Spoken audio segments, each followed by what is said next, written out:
You gonna intro us or? I am. Are you ready? Football's back, baby.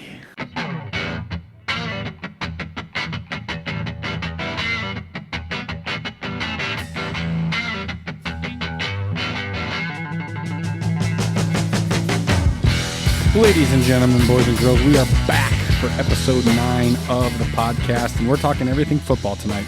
Matt's got a book of 8,000 pages over there on his iPad. He came prepared. Trevor and I, we're just going to kind of do what we normally do. Set screens, losers. We are going to set screens. We're going to throw lobs and set screens. I'm taking 35 shots tonight. I hope so. We're blocking all. You're gonna need to. You're gonna get some outrageous questions from me about stuff that I can probably not talk about because I don't know much. But I'm excited. Why don't you take it away, Matt? Let's start shooting. Well, we were having a conversation earlier about like what's some of the most like sports suicidal you've ever been in your life. You're watching your favorite team and they blow a game or they lose a game tight or they just don't live up to the standards, whatever. This is the best question for Taylor because we're Minnesotans. Yes. And Minnesota fans, which means we could list them off forever and ever. We were born in the darkness. Yeah, you guys can go for a while. We were born in the shadows. So there's, I mean, Trevor, like Vikings games, like Vikings what games, would you for sure. say? What are some off the top of your head that are tragic? Well, I mean, we were talking about this earlier, the Gary Anderson miss against the Falcons, and there was your comment, if you want to go into it, of the Saints and the Eagles games. Which year was that? 3 playoffs ago? NFC championship games in general. Yeah. Like those have just been so tough. And as exciting as it is to lose by, what did we lose by, 30 something? Oh, that Eagles game was like 30 points. 30 points.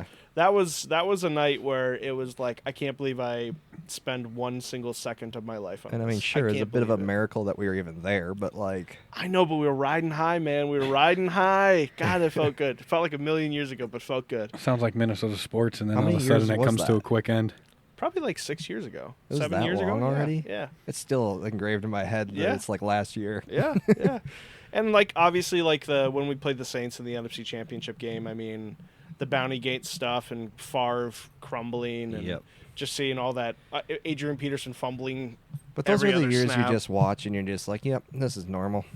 I know you feel that way. Well, the Eagles one was like, okay, there's a normal and then there's the extreme of just getting crapped on. Yes. At this point, are you guys just numb to that?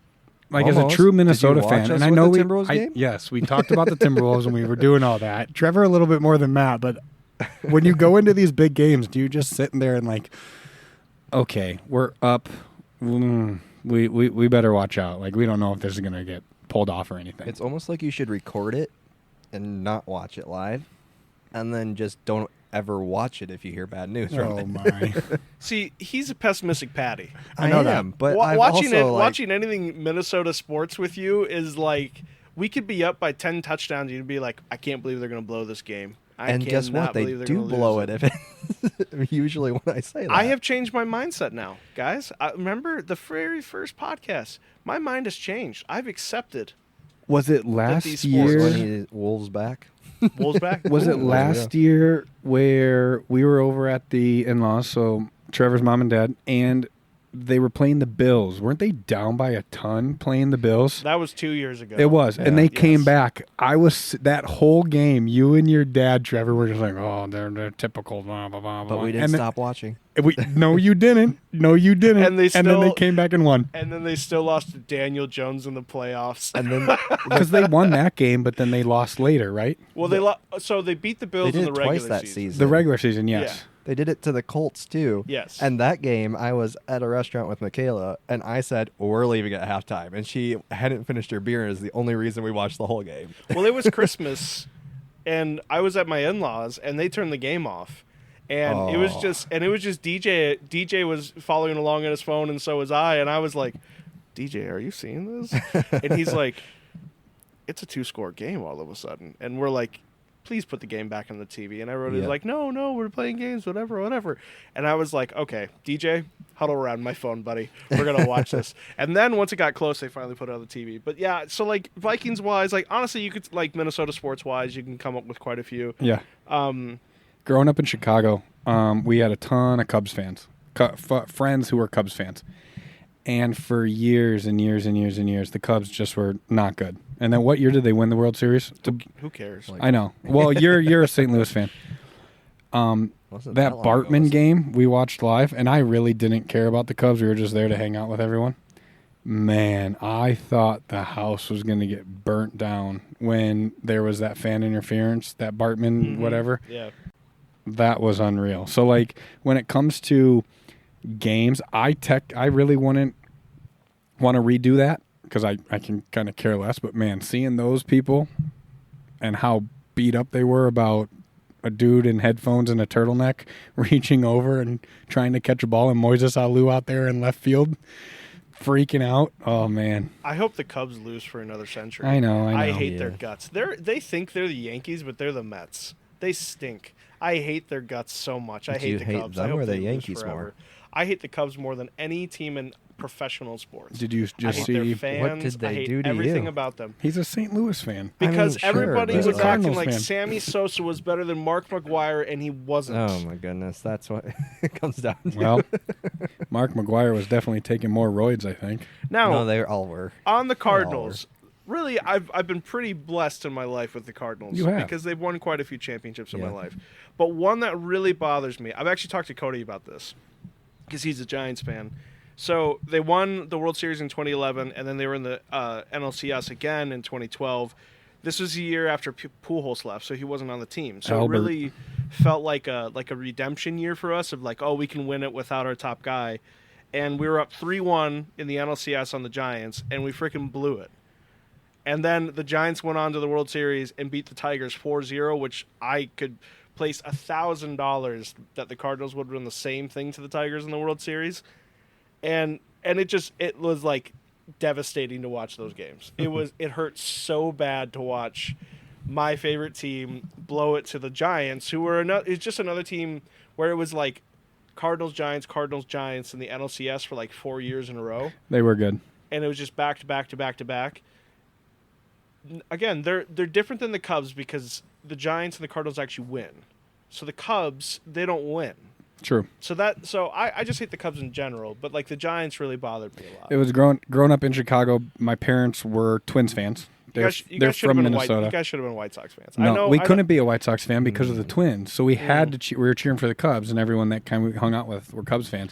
I mean, but you we would say watch that, but those only your Twins parents games. had to be Twins fans. They did, but that's kind of how I grew up and what I was watching. We would have wild card viewings and playoff viewings and stuff, and they would get their asses kicked by the Athletics. They would get their asses kicked by the freaking Yankees. Yeah. Like there was no way they were getting out of the first round ever. I don't even know if they have. Have the Twins ever gotten out of the first round of the playoffs? Just last year. Yep. They did? They did. They Who'd they beat? They beat the Blue Jays. And also, you should know that when you were the year you were born. Okay, right? that doesn't count. Guys, I go back. 89 and 91 doesn't count. No, but I do think that was kind of the last time that they had won those games. So yeah, so I mean Cardinals that was pretty tragic. One that hits close to home for my college is Winona State. So the men's basketball program they hold the record in all divisions because they're Division II of 57 games in a row that they won multiple championships, all that kind of stuff. So they were going for another championship, and they were playing a college called Barton, which I don't know where you could find it now. Barton. They were up 7 with 45 seconds left in the game, and they blew it. And they lost that game, and there's clips on YouTube that you can find. It's something that got talked about when I was there in 2012, and there was, a couple year difference between when that happened. It's still very fresh. Imagine it's still Someone's very, gotta very blow it fresh. eventually. Imagine being on yeah. that team, and that's what you're known for. Ugh. You won all those games, and then you go like 32-1, That would and then just you be blow saying, "Thank God I'm Division II." and you blow the It's a little less 57 game notice. winning streak.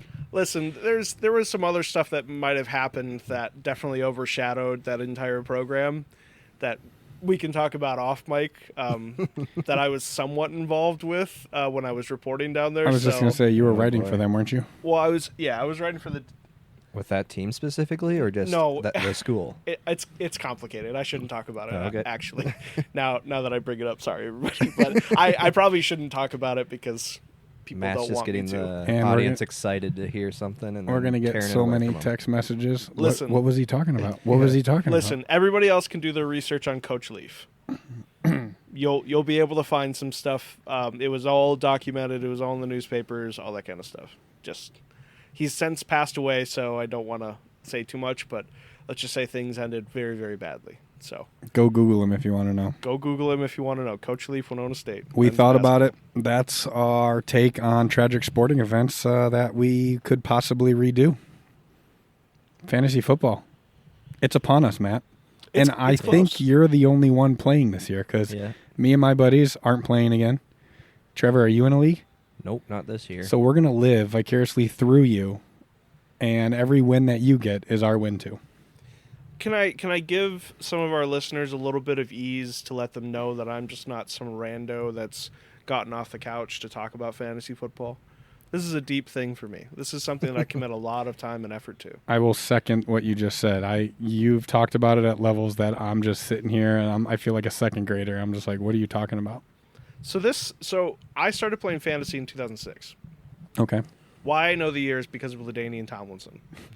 So in Pine Island, we had just a neighborhood league. Don't laugh. This is important to me. LaDainian Tomlinson scored 25 touchdowns that year. Chargers. With the Chargers. He was MVP. He was on our team. I was on a team with my stepdad and my brother. Again, first year for me ever playing, and we ended up winning the championship. I split from that team the very next year because of many creative differences, as in no one would listen to me when I said, please draft X player, whatever. Guess what happened the next year? You won? 2007, Sean Alexander, first round, MVP. I won again. Back-to-back. Back-to-back dubs? Back-to-back. In your first 2 years of fantasy football. First 2 years of fantasy football. He's the opposite of the Madden curse. Exactly. Actually, that's how I learned a lot about fantasy football was from Madden. What? Well, there you go. Like that's you just how I played learned. the game? Yeah, you just look up players. At who was on the cover, and he's like, "I'm not drafting that guy." he looked at the top ratings. Oh, he's a 99. I'm going to try to get him. Oh, he's honestly, a 99. I'm going to try to get him. Yeah. Wasn't thinking about bye weeks. Wasn't thinking about situational. Wasn't timing it out for when fantasy playoff stuff. None of that kind of stuff. None of that stuff ever occurred to me. It was just on dumb luck and people that were on the same level as me as far as effort goes into this. That's how. So I started playing fantasy football with my college buddies in 2010 was our first league. I was the last. They needed 10 people. There was 9 in the league. They needed one more, and they're like, "Hey, you're playing." I'm like, I'm gonna draft. I'm not gonna trade anyone. I'm literally gonna set my lineup. If someone gets hurt, I'll pick someone up off a free agent. And I think I came in second that year. And I think those guys were pissed because I was like, I didn't try it all.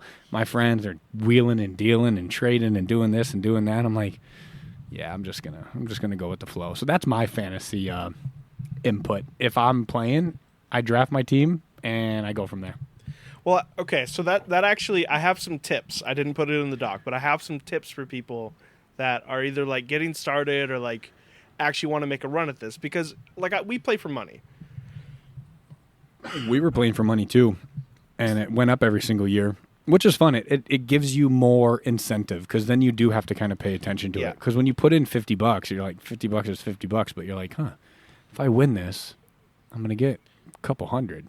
That's kind of nice. Right. So don't throw money down the drain here is what I'm trying to say. Yeah. And so also I should also clarify for people that are very technical. We just do snake drafts, do head-to-head matchups, pretty standard lineups. We don't do dynasty, we don't do auction. PPR I think you should start doing an auction. I would love to do auction, but auction was my favorite when I wasn't a few of the leagues. Literally no one else will do auction with me. Everybody else says it's way too complicated. To me, that is the way to go. That is what I'd like to do. I'd also like to get into a guillotine league someday. There's super flex leagues where you can start like 2 quarterbacks. I am not in any of those types of things. I would love to be someday. Are all your leagues PPR? Yes. Points per reception? Yep. So we're PPR. I play on ESPN and Sleeper. So those are also I've heard good things about to know. Sleeper. I like Sleeper You a do? lot. I would love to transition out of ESPN to Sleeper, but again, this league is full of my high school friends and some older people, and it would probably confuse them. Are you the commish of any of these leagues? No, thank goodness. You wouldn't want to be the commish. For how No, much thank you you. enjoy it, you just want to enjoy your own team? Nope. That's too much power. Huh. Too much power. Anyways, so all this to say, so one of my top tips that I would give people is, and it sounds very simple, but you have to be familiar with the platform you're drafting on. Everybody's different platforms rank people differently. So when you do mock drafts on ESPN, it's not going to be the same on Yahoo, not Yahoo. Not a sponsor, but they could be. Yahoo, Sleeper, any ESPN, any of these websites. You have to be able to be familiar with the rankings, the mock drafts, and the mock draft style, and that's the best way that you can do it, is learning through that process. Are the rankings being brought to you by the analysts at that specific organization? Yes. Are So there the ones you don't trust? No, because it's such an amalgamation of like so many different things. Like I also pay attention to The Ringer and Warren Sharp and PFF and like Fantasy Life and like Matthew Berry. Like there's a bunch of them. So like personally, I try to figure out where the most overlap is and then make an assessment out of that. But the reason why I bring that up is if you're drafting with other people that don't really pay attention and you want, let's just say, you want Justin Jefferson. You're the 4th pick. He's probably going to get to you, but he might also get to you if you were the 8th pick in Sleeper.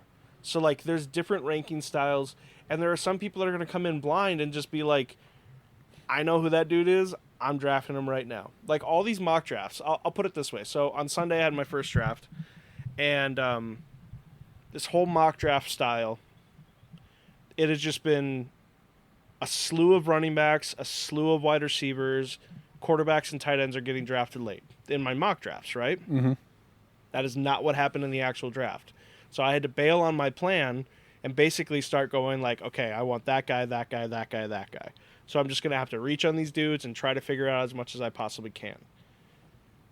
It happens a lot if you actually come in with a plan, because there are people that just go in dry. That's more common, especially if you're someone who's just starting and you're in a league of people that are even remotely similar to you. Like, people are just grabbing whoever they know. They recognize the name. The joke is that's me. Yeah, the joke is in my high school league. You'll never have a chance at Derrick Henry because there's one guy in our league that will draft Derrick Henry with his first-round pick every single time. We had a Blair Walsh first-round pick one time. We had a guy who would literally stack up on Vikings players. Right. Like the whole time. Almost not the whole time. He was smart enough to take certain players, but later in the draft, he's like, Vikings, 3rd round, Vikings.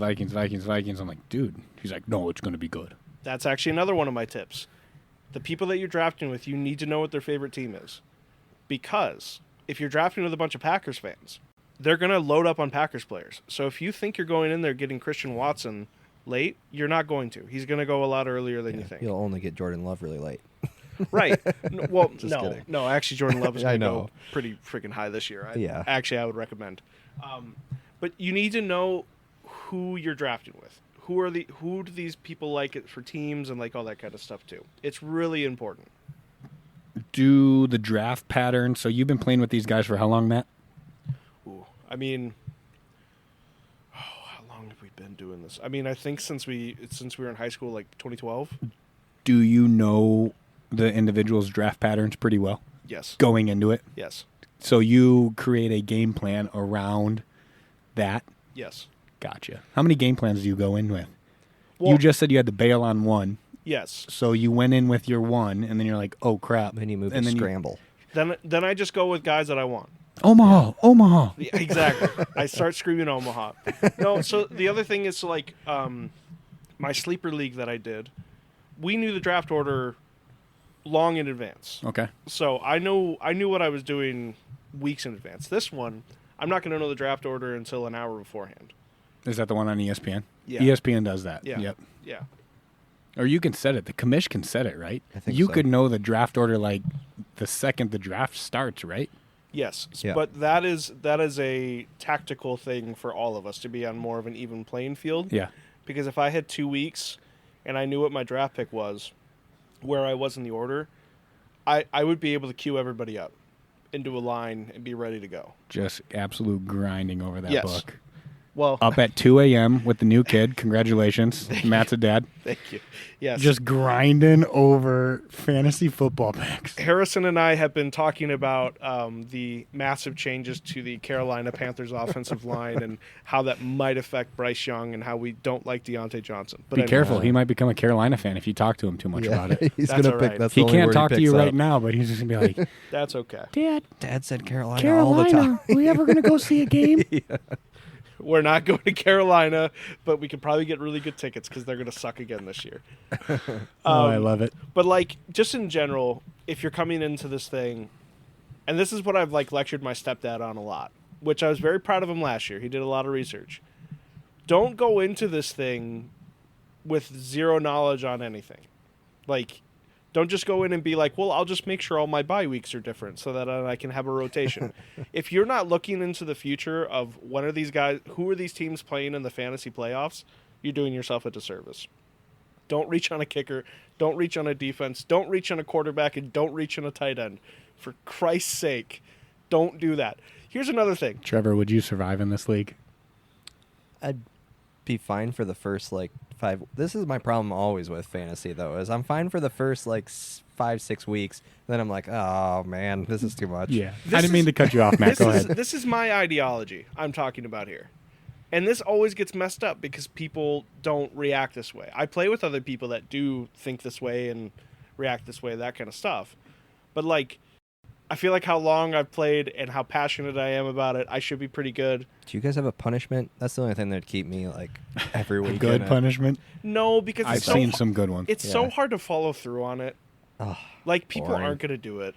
Like, there was actually a mini fight in our high school league about the person who got last place would have to kick in another $20, and it legit became like a You know, like a make it big thing. money, A pissing make it match? something embarrassing, but not too embarrassing that they will never do it. The best one I've seen yeah. so far is I like the pancake one. If you haven't seen, if what's you've the seen that. pancake one? the Waffle You have to go House. to IHOP or wherever. Yeah. Oh, and 24 then hours? 24 hours, but you get minus an hour for Every one you pancake eat? That's a good one. I've seen the loser has to do the next draft in person in a dog kennel. That one was good. That's pretty good too. And then I also saw that if you lose, you have to dress up in a Masters caddy bib, like the all-white caddy bib with the winner on your back, and you have to caddy for him for 18 holes. That's awesome. See, again, That'd that's be pretty- all, that's that'd be all pretty really good. good in theory, but like, you know, my stepdad, he's not going to do anything like that. Yeah. Like my brother's not going to, like, there's some Are you other- saying those two are at the bottom of the barrel when playing fantasy? Typically, yes, they are down there usually. Where have you finished the last 3 years? For my high school league, I got second, and then the 2 years before that, I won back-to-back. Nice. Yeah, Love it. absolute crushed. What about the Gosh. other one you seem to be ignoring right now? Well, the one last year, I got second, and that one, my team fell apart. So you have a Badly. team. You have a team already, right? No. You've drafted already This- once? Yes, so the one that I do with my college friends, I've Yep. already drafted. How's the team looking? Is it nice? They look good. Yeah. They look good, man. For I those got- that I can't got see his my face, guys. he's very excited about this. I got my guys. Did you have to bail on your plan and you go to a new plan? Nope. Nice. Nope. I got my guys. I got who I wanted Where'd you pick? first. You pick first? Yep. I can't wait till week 7 when he's like, I don't know how I got all these terrible players. Well, okay. So Panic. so this year, especially for that one, big potential. It could be big boom, or it could be I'm sitting in 6th place, 7th place. So we'll see how it goes. I'll update people. Is So- that common in fantasy? Before you move on to your next topic, is that common? It's like boom or bust. Like you have a solid squad. Well, Football's so injuries un- kill everything. Football's in so football. unpredictable. I think like Yeah. someone could be running with no one on them and have an injury, and then they're out for the year, and there goes Every year a I lot of your played, points. of my top 3 players, 2 of them get injured every time. Yeah. I mean, even think about something like this for like the 49ers right now, who a lot of people are marking in as probably going to make the Super Bowl again this year. I'm pretty dubious because this Brandon Ayuk holdout is bad. Trent Williams, their left tackle, who has been, I think, the top player ranked in PFF for the last 5 years. He is one of the best left tackles in all of football, definitely Hall of Famer, has said that he's not coming back until he gets a contract extension. PFF. What's PFF? Pro Football Focus. Got you. It's Chris Collinsworth's company. Okay. It's his company. Got you. Christian McCaffrey has a calf injury. Yep, I've seen that. That's bad. That's now. really bad to have that right now. How long is that injury supposed to Exactly. last? Hey, Porzingis was fine. They won the championship. Okay, he barely. But also for the 49ers, they're $35 million over the cap, Dang. and they haven't made these deals. How are they going to do that? NFL owners are not like NBA owners. They won't pay into the luxury tax. They're cheap. They will cut people. They will sacrifice people. Not Jerry Jones. You see what CD Lamb just got? That's insane. CC or CD? CD. CD Lamb? CD Lamb. That's pretty crazy. He stood his ground. I thought he was going to kind of cave and come back and do what Jefferson did, play and then get his big contract. He was like, nope, 136 million. But Jerry will pay.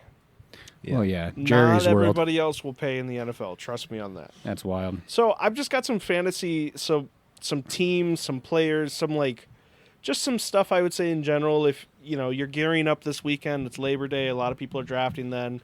You really usually want to hold out as long as you can for all those injuries and everything like that. Just some things I'm looking at. Just some things that I can help you out with. So here are some teams that I'm saying target. So I'm a big fan of stacking. I really like it when you stack multiple players from multiple teams, especially if a team is going to have the best offense. If you're going to say the Kansas City Chiefs are going to have the best offense, you'd probably want Mahomes, Pacheco, Travis Kelce, right? Right. Like that would make the most sense, most potential here. My first team is the Atlanta Falcons. They make me a tiny bit nervous because they make me a lot of bit nervous. we don't know what Kirk Cousins is going to do. They have a brand new coaching staff. Zach Robinson is their new offensive coordinator, which I like him. He's from Sean McVay's tree, so I think that's actually pretty good. They brought in all these new guys, all new philosophy. I think they start slow.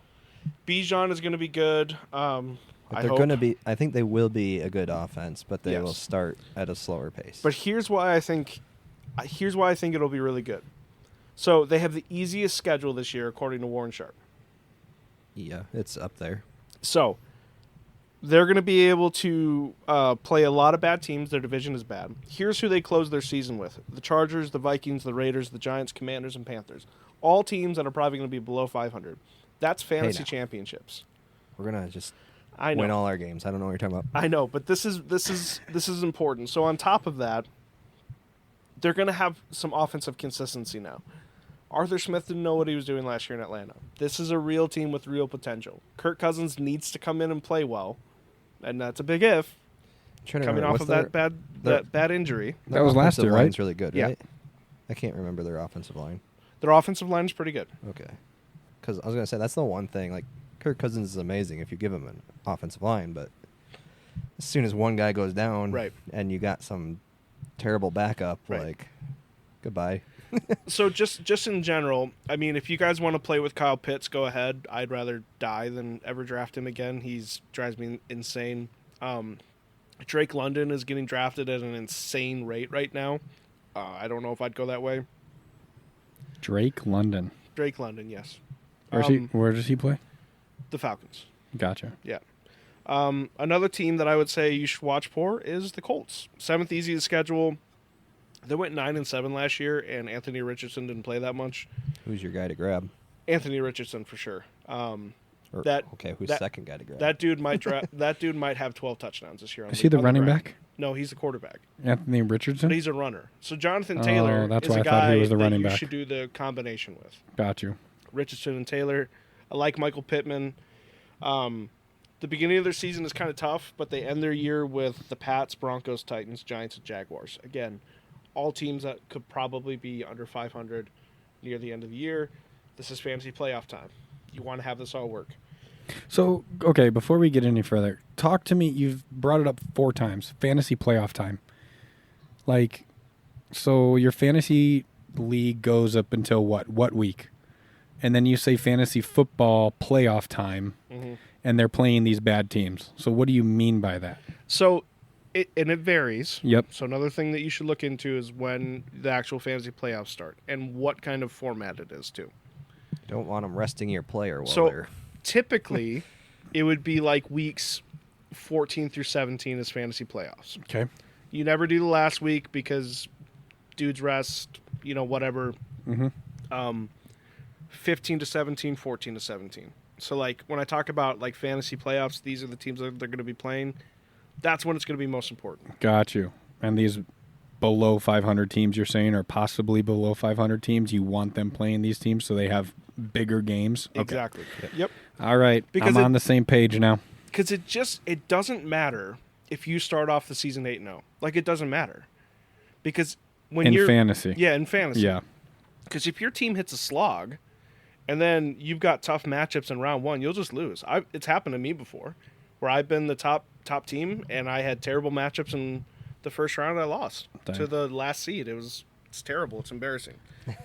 And then you got some teams to avoid on here, meaning you want to stay away from kind of players overall on their team? I would not draft a single player from these teams. And there are some pretty obvious ones that I would say, like the Patriots and Giants, like literally might score 20 touchdowns between them. I'm not joking at all. Like the Panthers, throw them in there, the Raiders. I'll do another bet on this. The Raiders, the Panthers, the Giants, the Patriots. If they get more than 50 touchdowns, I will give you both a case of hams. Deal. I was going to say, Trevor, hop on that. I'm already in on one. I will 100%. This time we need to remember because we got to go back still to find out what your guys' I have it written down. I have the basketball one written down. Yeah, that basketball one is complicated, so it's good that it's written down someplace. It's definitely written down, and we can always go back and listen, and you guys can always go back and listen as well if you want to know what that bet is. But what were you saying, Matt? You don't think they're going to get how many touchdowns? I don't think they'll score 50 touchdowns combined total. And what were the teams? For all of them. The Raiders, the Giants, the Patriots, and the Panthers. So 4 teams. 4 teams, 50 touchdowns. Got it. I don't think they will. I almost kind of agree, but I mean, it's a case of hams. Like, let's not a sponsor. Put it on be. the line here. Mm-hmm. So these are some other teams that I think have gotten quite a bit of popularity this offseason. I've seen a lot of people talk about them. But to me, they scare the hell out of me. Starting with the Titans, you're really banking on, is Will Levis good? That dude drinks mayonnaise in his coffee. I can't trust him. That's that dude. That's Ted Bundy behavior. He got sponsored by mayonnaise. They also have the 27th strength of schedule, so they're going to be playing hard teams the whole year. They spent a ton of money on Calvin Ridley, Tony Pollard, and Tyler Boyd. How did they finish in their division? Last. They were last. Last year? Yeah. How did they get such a tough schedule? They just got a bad draw. That sucks. They close their season with the Jaguars, Bengals, Colts, Jaguars, and Texans. If they win 4 games this year, I'd be very shocked. Was Derrick Henry on their team last year? He was, but now he's on Baltimore. But was he hurt last year, or did they were just that a little bit? He was held out hurt. Got you. Yeah. Like they pretty much told him to take a seat. Got you. I don't feel good about the Titans. Brian Callahan is the coach now. They don't have a good offensive line. That defense is a mess. They have zero identity. They're just trying to get good so that they're trying to get another high draft pick so they can be ready for their Nashville stadium. Which is going to be a 6 stadium. It looks really cool. It does look really cool. But I just think the Titans are going to be garbage this year. Another team, the Steelers. I hate to go against Mike Tomlin. I love Mike Tomlin. Are always the same as the Vikings, though. You just get that middle ground. You don't know what to expect. You could beat any team. You could lose to any team. Russell's going off this year. You heard it here first. No, he's not. Yes, he is. Mike Tomlin has never had a losing season as the Steelers coach. Yeah, and I don't think he will. Never. What did they do last year? They were like 9-7. Wow. Or 9-8 or something like that. They eke out wins. Because their defense is really good. Yeah, they don't score points. But their offense is atrocious. Yeah, it's bad. And they have Arthur Smith, who was the Falcons coach last year that everybody hates. So now he's their offensive coordinator. So what is the team's offensive identity exactly? They have this weird running back battle between Najee Harris and Jaylen Warren. Najee was the first-round pick a couple years ago, but Jaylen Warren is clearly better than him. And actually, I think I saw today that Warren is going to be the starter going into the year. That's weird. So what is your prediction for their record? I'm curious. I mean, here's the thing. I think they're going to be one game under 500. So I think they're going to be 8-9. I think they'll be above still. Okay. They just squeak it out every time. There's no way. I just can't doubt them anymore. But the Russell Wilson or Justin Fields, their styles are so polar opposite of each other as far as quarterback plays goes. So if Wilson starts the year, they are going to be check down Charlie. Like, they are going to be running backs getting patches. True. Pickens is going to hate that so much. They're just going to really, really struggle pushing anything down the field. So they're going to go up against 9-man, 10-man boxes pretty much the entire year.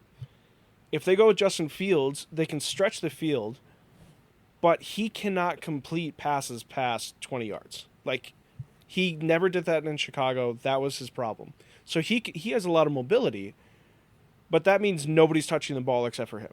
So a lot of his players are going to get frustrated. I really, especially in a division is going to get better since he bringing all their guys back. Baltimore, I don't feel great about it, but I would put money on them to win the Super Bowl. In Cleveland, you never really know what they're going to do. I just think the Steelers, I think this is when the witchcraft ends.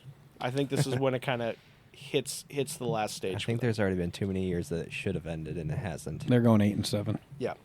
Yep. This last one is the Buffalo Bills, and I know people love Josh Allen. I just wish they could do something. Right, but you see, this is the problem. And also, they are the odds-on favorite to win their division right now, which I would be way against that. I don't feel like that's everyone that said that, though. Where did you see that? That's FanDuel. Okay. Yeah. They have Bills, Jets, Dolphins. Because I saw one that had Jets at the top, and I don't know where I was seeing that. But the Jets? Yep. Just because Aaron Rodgers came back from his Buddhist trip and now he's all zenned out and ready to play? Now he's We'll see. I hope that thing snaps again, but that's just me. Dude's been wild this offseason. Continue. I just feel like 23rd in strength of schedule. They got gutted this year for free agency and trades. Diggs, Gabe Davis, Leonard Floyd, Micah Hyde, Tre'Davious White, and Jordan Poyer. Their top wide receiver is either going to be Keon Coleman, who I like a lot. I really like Keon Coleman, or Curtis Samuel. James Cook had zero consistency last year. I don't know if they're going to be a power run team or what they're going to do. The only thing that I would say, they do end their season on Pats, Jets, Pats. So that is going to be kind of nice to have that when you roll into fantasy playoffs. Not the Jets. They're going to be probably pretty good defensively. But I feel like McDermott's on the hot seat, their coach. Again, this is going to be a year that they miss. I would hammer money on Dolphins in that division personally. That's what I was surprised by, is that I didn't see any picking the Dolphins, but I saw... Yeah. People really think the Jets are a sexy pick. Who else is in that division? Jets, Pats, Bills, Dolphins. Got you. The Pats are going to be just an absolute dog. Did the Dolphins lose anything, really? Not really. So why are they just getting thrown out? Because people don't trust Tua. Okay. Fair enough. And also, that playoff game that they played against Kansas City last year where it was like -20, they looked pretty atrocious. True. So those are just some teams that I would say I just personally wouldn't. I would not go after them. I think it's going to be tough sledding. I think people also need to keep in mind, so like the Pittsburgh Steelers and the Bills, they both made playoffs last year. The amount of teams that make the playoffs again is very, very small. It's usually not a bunch of repeat people in there winning their divisions, making the wild card, that kind of a thing. Usually there's quite a bit of turnover. So those are two teams in the AFC that I would say are not going to make it this year. I didn't know that. Some players to reach for. So I guess this doesn't really count because Bijan is going like 1, 2, or 3. Quite a reach. But okay, so I had the first pick. Who'd you take? I picked Bijan. He is going to go off this year. I'm speaking into existence. He deserves everything that he gets. Manifesting the first injury of the year. Okay, so here's Trevor would say that. Here's my thank you very much for that. Here's my big reason why I think Bijan is going to be great. So Kirk Cousins is the master of play action. That's what he ran a ton in Minnesota. He's always loved it. It's always opened up the field. It's always been great. The only way that you can have play action is if you have a strong running attack. Having Bijan is going to be a threat every single time. So here's a little stat for you. 640 attempts on play action in his entire career. He has a 69% completion rate and has an overall rating of 113. That's damn good. I just want to throw out there that we did not have a good run game, and we still pulled off play action a little bit there. Now imagine an all-pro running back. Yeah, if we had Kirk. Or if we even had Aaron Jones there while Kirk was still there, that'd be lovely. Exactly. This is a good offensive line. This team is going to be actually structured. If you look at those Rams offenses, especially like last year, they run heavy. They go for it. Like, they really use their backs very, very well. Bijan is the truth. Bijan is going to be great. Here's a fun one that you can get in the last round. Ezekiel Elliott. The last round? Last round, second to last round, something like that. Wow. So let's say you want to go 0. I guess he is old. Where is he again? He's in Dallas. He's back in right. Jerry's world. Yep. So Who say you option one? Zeke is. Zeke is option Zeke one? is, yep. Okay. He's back. Who's option two? Apparently Dalvin Cook flew to Dallas today to meet with them, so yeah, Zeke is probably still fine. So let's say you want to go 0 RB strategy. For people who don't know, that means you are loading up on everything else, and then you're waiting for your running backs till the mid-rounds. I don't like that strategy. I don't subscribe to it, but if you want to do it, more power to you. Running backs are very important. Zeke could be a guy that you grab late that could really be that flex player or that second RB for your team. So last year with New England, Zeke had 642 yards and 3 touchdowns. Not great, right? So he was battling with Ramondre Stevenson for most of the year and just a horrible, horrible Patriots team. Another thing that Zeke had, he had 51 catches last year, which would be 12th overall. This is a guy that didn't play all the snaps, has a lot to prove, could be a fun guy that you throw into the mix. Again, he plays teams like the Giants and I almost said Redskins, Commanders twice a year. Keeping it classy. There's a big lawsuit going on about that, but we won't get into it. So I think Zeke would be kind of a fun guy to have in your team. He's back in Dallas. He's back in his happy place. Rico Dowdle and whoever the coach's kid, they're not going to be able to leapfrog him. They're going to want to play some defense or have a running game. Mike McCarthy loves running the ball, much to the chagrin of all Pollard go? Cowboys fans. Pollard went to Tennessee. Okay. Pollard stunk last year. So if you're looking for somebody a little bit later, Zeke Elliott would be fun. Zeke. Here's one off the board. Los Angeles Chargers defense. We don't like defenses, do we, folks? Nope. We don't you care just about said defenses. wait on those. Wait on the kickers. Wait on the defense. Wait on the tight ends. Mm-hmm. Now, I'm an ad drop guy for defense. I play matchups. So I usually have about 10 different defenses every single year. I never stick with them. But last year, I want to say... You pick up a new one every week? Is that what you're saying? Yes, I play matchups. Oh, okay. Last year, I wrote out the Saints defense for a very long time. And you know what? It was super nice. Because then I didn't have to worry about it. If you want the Chargers defense, they have the second easiest strength of schedule. And they play Gardner Minshew twice, Bo Nix twice, Bryce Young, Will Levis, Deshaun Watson, Baker Mayfield, and Drake May. Those are the quarterbacks they're going up against this year. You got great matchups there. Sounds like a walk in the park. And Harbaugh, he's going to have that stuff together. It's going to be a much, much better defense. It's going to be a much more professional team. I think the Chargers might actually be fairly decent. Are their corners good? Yeah. They've got Asante Samuel Jr., Derwin James, safety. So I could get maybe a few picks off those quarterbacks. Absolutely. Yeah. I mean, they still got Bosa. They've got a fine foundation for their defense. A very expensive defense, actually. So I think it could be a fun group of guys. Khalil Mack is still on the team. So if you're looking for kind of a flyer on a defense, let everybody else draft their defense first, might I recommend the Chargers. Is Jim Harbaugh a defensive guy? Or is he just a coach that they brought in? Jim or John? Which one is it? Who's in Baltimore? Who's in L.A. now? Jim Harbaugh. is the Chargers guy. Yeah. Sorry. Oopsies. Is Jim a defensive guy, offensive guy, or is he just one of those rah-rah coaches that have good coaching tactics and he just gets people around him? What did that Michigan team look like to you last year? I don't know. They were cheating. Touche. They look good, though. They look good. I mean, if you think back to like those San Fran teams with Kaepernick, I mean, it's a lot of run and gun and just like stout defense, like good linebackers, Gotcha. good safeties, and excellent pass rush. They'll have all of that. Probably not next year in full force, but in a couple of years, probably. And then John Harbaugh's still in, right? He's in Baltimore. Mm-hmm. He's been like tenured for a while now, hasn't he? He's a 10-year professor. He gets sabbatical every single year. He's loving it there. Dang. Who are your sleepers this year, Matt? Who are you rolling with? Jonathan Brooks, he's a Panthers running back. So when I typed this out, I really thought I was onto something here. And you now, said the Panthers are going to stank. Yes. He's contradicting himself. Hold on. Now Jonathan Brooks is actually getting drafted, which I am quite surprised by, because it looks like he's going to be the starter at some point. He is on the PUP list, the physically unable to play list, so he's going to miss the first 4 games of the year. That's what it's called? The PUP list? Yes.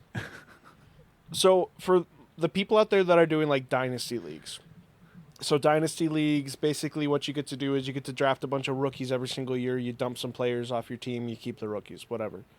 Brooks is a great flyer for somebody that you can have down the road.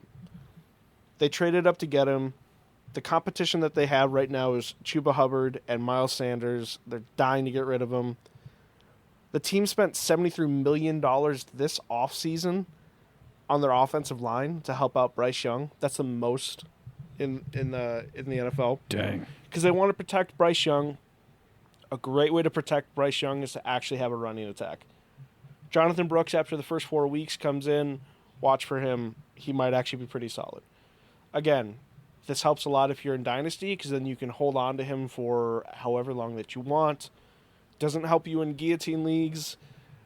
It might seem like not a great idea right now, but you can throw him in your IR slot for the first 4 weeks and then bring him out a little bit later and just play around with him. I've never heard of a guillotine league. Can you go over that quick? Guillotine league is if you lose, you're out. Really? Yep. You can lose week 1 and you're done? You're done. Yep. For the year? Yep. Wow. Yep. That's ruthless. Those are pretty common for like the really big competitions that Mm-hmm. people just go in against everybody. Not really an So organized then league if between friends. they lose, do all the players drop and now it's a free game to pick them up on waivers? It's different for each like guillotine league, but I think for the most part you don't get access to those players. You don't. No. Some of them, if you did like an auction league or anything, you can actually, some of them like save money to be able to do that kind of stuff. Dang. Yeah.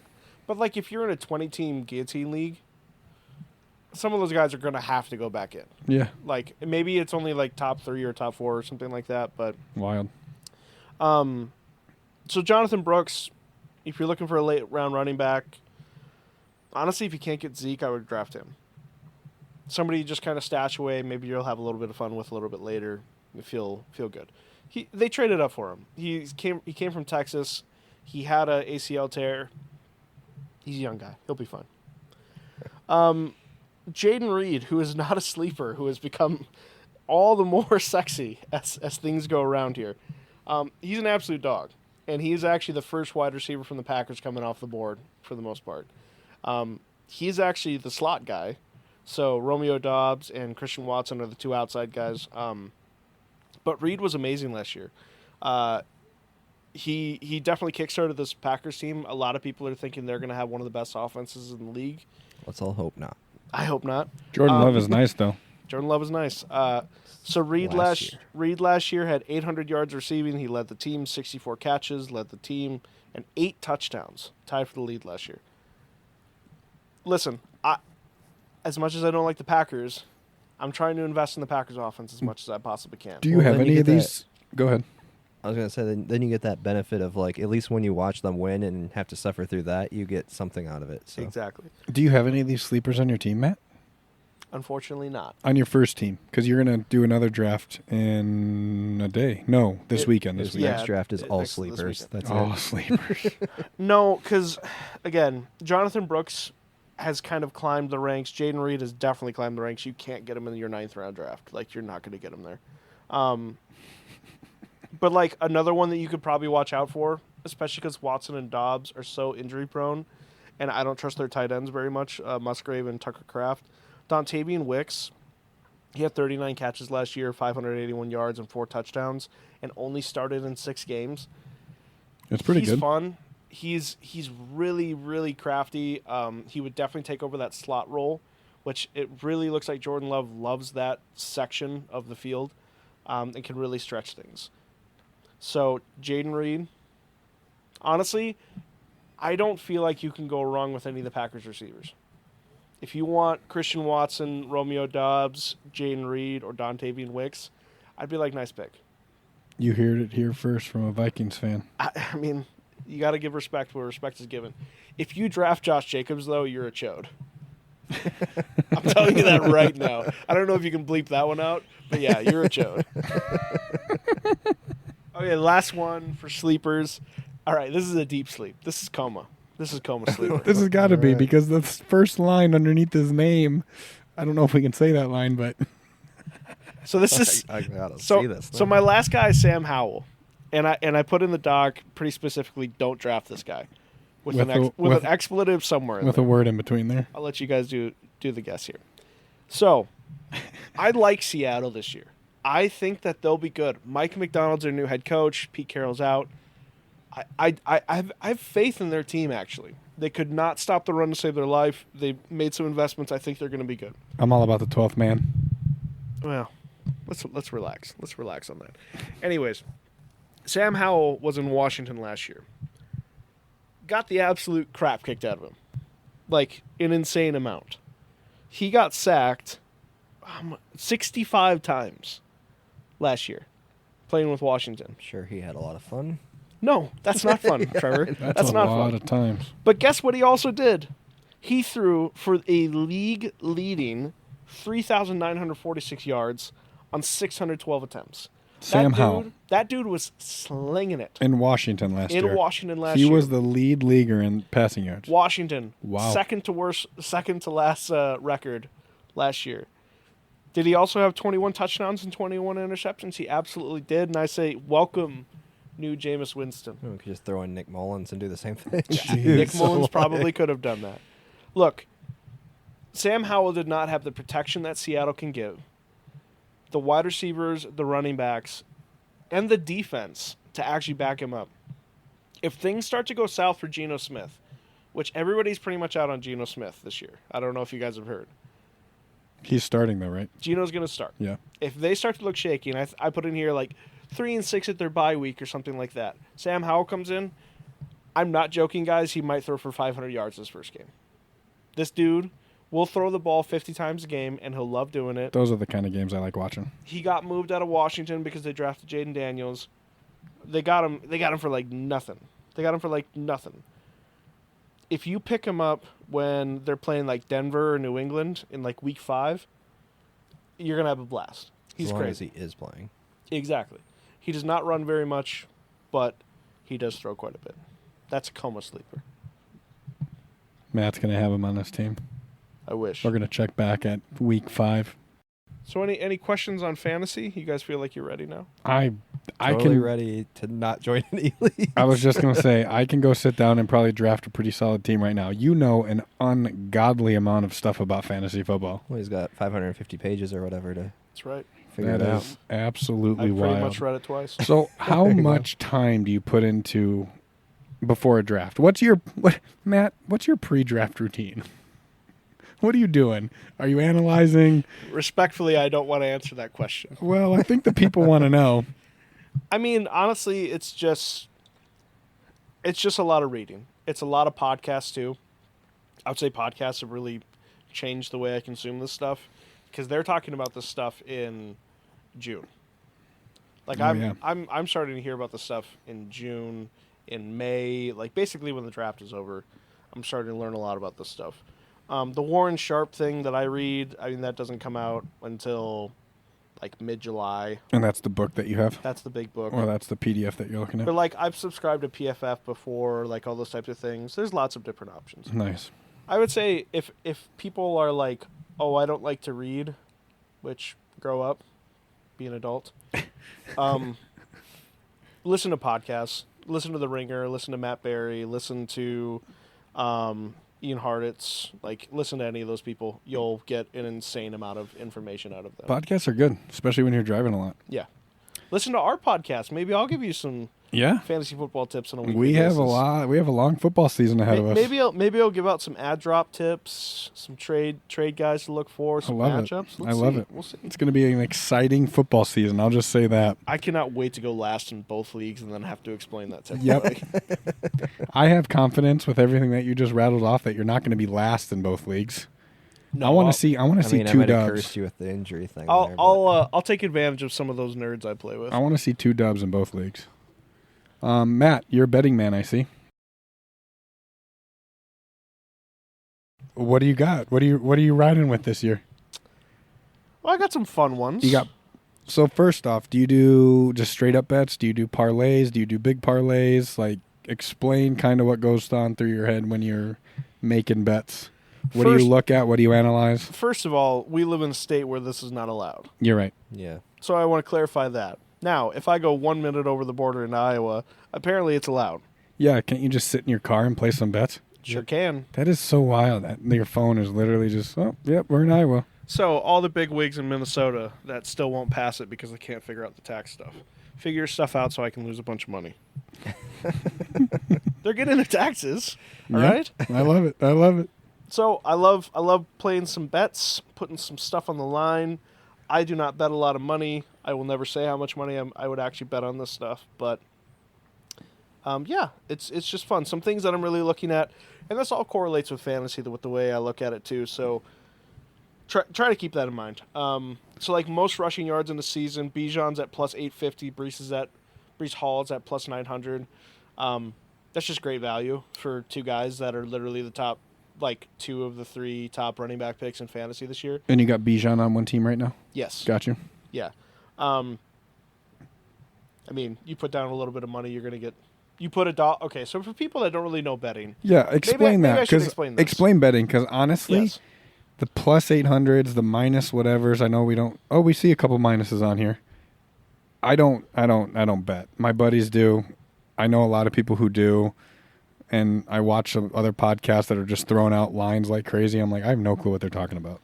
Yeah, so basically when I say Bijan at plus 850, mm-hmm. if I bet $1, I'm going to get $8.50 back. Okay. That's simple math. $10, I'm getting $85 back. Yep. That kind of a thing. And again, this is for the season. This is not for a game, anything like that. This is long shot stuff. So that's why those odds are kind of crazy. Okay.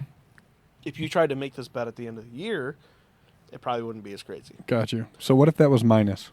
Go through the minuses real quick. So like if it was minus, then you would have to kick in more money to get more money out. So if you're betting $10, how much would you get on a minus 200? Like $8 back. Okay. Yep. But then you also get your bet back. Okay. Technically. Got you. You keep your money. Yes, but you keep your money. Yeah. You keep your money, and then on top of that, you get $8. Yeah.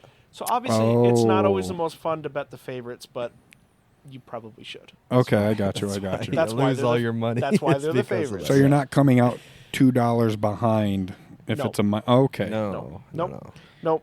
Got you. Yeah, so like it's just not as exciting. It's not as exciting. Yeah. Listen, I cooked up a pretty good parlay in here. So did you pick the Vikings to score a passing touchdown every game? That's like plus 2,300 why in the world would right I now. do that? I don't think they'll score a passing touchdown in 2 straight games. So why would I ever do that? Those are fun though. That's going to be the one I put. We need to go to Iowa. Here's the thing. I'm going to put $5 on that and see what happens. When you do FanDuel and DraftKings and like Underdog and like any of those ones, whatever, they have so many fun ones that you can do and like combine together. Like, and you throw $1 down. Yeah. And it's plus 42,000 odds or something like that. Crazy. It's whatever. If the Vikings and the Panthers and the Bengals all throw a touchdown in every single game this year and you end up winning that, oh man, cash out. You're done in life. You just mastered it. That's legit. Those ones though, can you imagine like having the cash out option and not taking it? I would always have the cash out option. I would absolutely. Mind. I've seen so many people that are like, especially that do like multiple sports. that pick championships, and they're like, somebody picked like the last one they needed to hit or something like that was the Nuggets to win their championship or something like that. They had everybody else. I would have hit that thing after the second championship I secured. I would have been like, nope, I'm out of here. Yeah. You would have cashed out? Yes, but because the I'm a problem pansy. is it's like cashing out for like, let's say this person put some good money on it. Let's say 15,000 is what you're cashing out for, but your winnings are like 150,000. It's like that's the catch. Give me 15,000. 15 grand. Give me 15,000. 15 grand sounds nice. Give me 15,000. And for I'm the pretty Nuggets, sure of all the games or all the teams to be betting on, like the Nuggets could have easily done it too. Oh, absolutely. What's your go-to parlay this year? Well, it's my divisional one. Oh, is that right here? It's my divisional one, yeah. And these are all individual teams to win, right?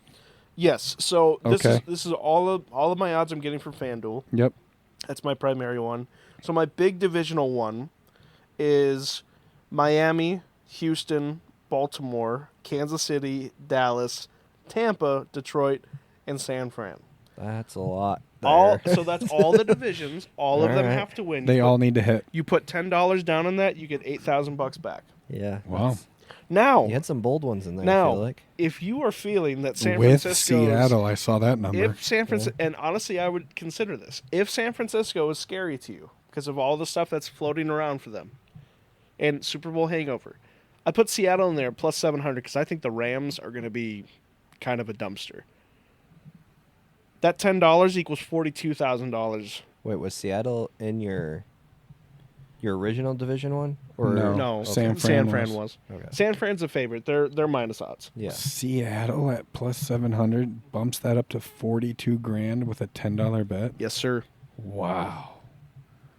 Yes, sir. Well, the problem is where if do the I lose, 49ers boys? drop out, Seattle also might not be the best. Let's team. say Man, we're not doing Seattle. We're not doing Seattle. We'll just do my San Fran one. Put $10 on your parlay and that Seattle parlay. Where am I losing here? Well, clearly the Miami one's controversial. You think Miami? So Miami's plus I'm not 210. saying that I'm against the Miami one. I'm saying that clearly other people are saying, because the other two picks that we just talked about earlier, Bills and Jets. Bills and Jets are above Miami actually right now.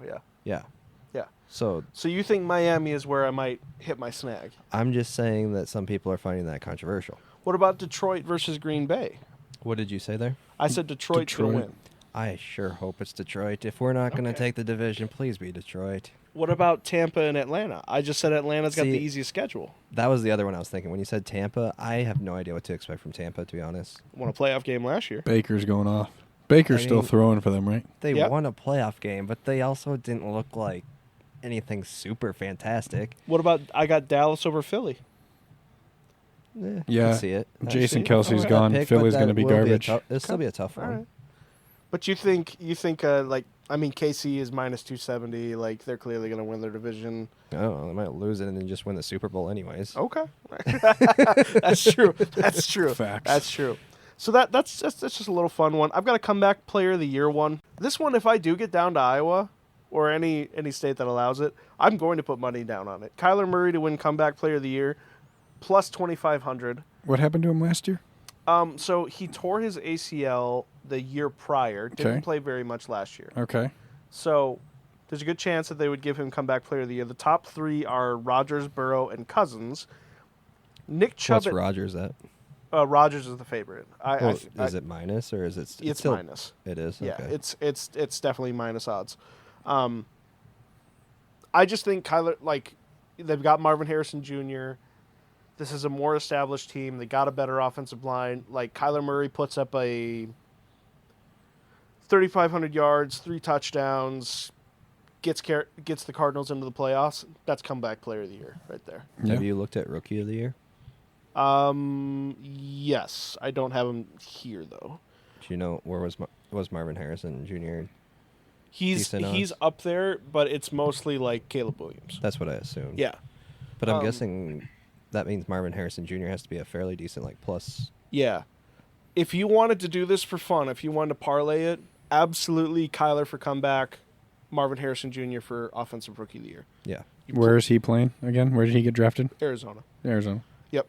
Oh, so those two are playing together. Yep. Oh. So that's a fun little combination if you want to do it. Yeah. Because last year, we saw with Houston, they won Coach of the Year, Offensive Rookie of the Year, and Defensive Rookie of the Year. So He's throwing on Arizona's coach, too. Pressure. It is possible. He's actually pretty high up there. That's crazy. He's actually pretty high up there in the Coach of the Year rankings.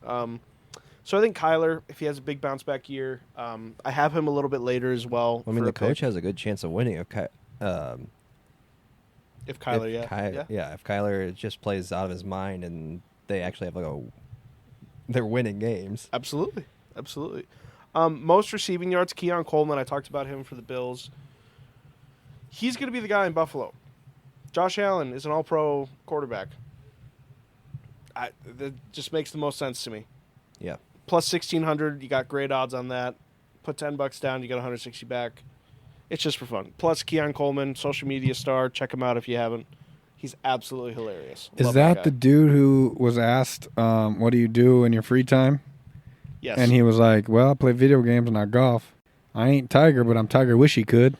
Yes. Or wish he would or wish he could. Yeah. He is also the guy when he got drafted and got sent to Buffalo. He's a hoot. He was lecturing all of the reporters on how they need to buy their coats now instead of when it gets colder because then they can save a bunch of money. Really? That was his opening press conference. Man, I love it. I'm a fan of him. Great guy. Again, he's got really good odds. It could be a big blow-up for him. It could be a lot of fun. My last one, my last little parlay, QBs to rush for 6+ touchdowns. So I got Jalen Hurts, Josh Allen, Anthony Richardson, and Kyler Murray. Hurts, Allen, and Richardson are all minus odds. Kyler puts it over the edge. Hurts and Allen have both had more than 6 rushing touchdowns per year since they played. Richardson had 4 in 4 games last year before he got hurt.